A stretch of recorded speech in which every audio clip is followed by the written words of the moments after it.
that the worst of the week's weather is now over. The storms are the way, not necessarily the rainfall.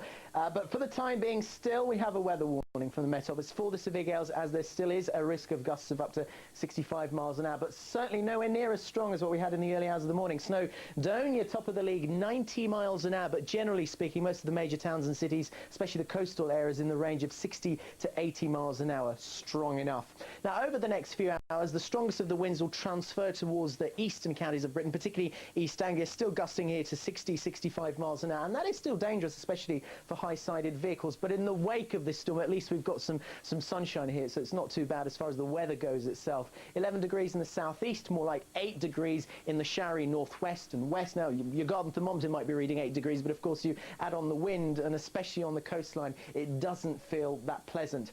Now, as far as Northern Ireland goes, a similar picture here, similar temperatures, 1 or 2 showers as well, and still those buffeting winds. And across this stormy Irish Sea we go.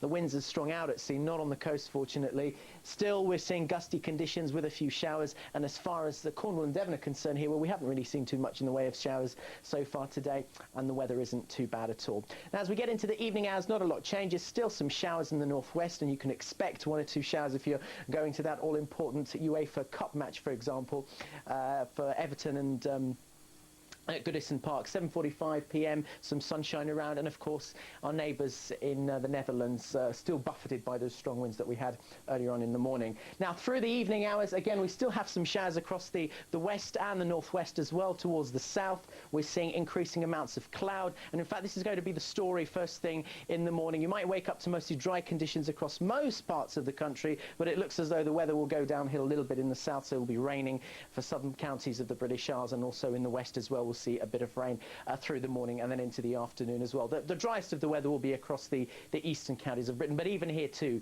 the weather will eventually turn a little bit damp. 12 degrees, the temperature in London tomorrow, and of course the winds will die down. Now, as far as the end of the week is concerned, not brilliant, but certainly we won't be ending the week on a stormy note, a much quieter note with some sunshine across the eastern counties, but rain spilling into the southwest, Wales and Northern Ireland. But as I say, I'm pleased to say that finally the winds are moderating as we speak. Kate?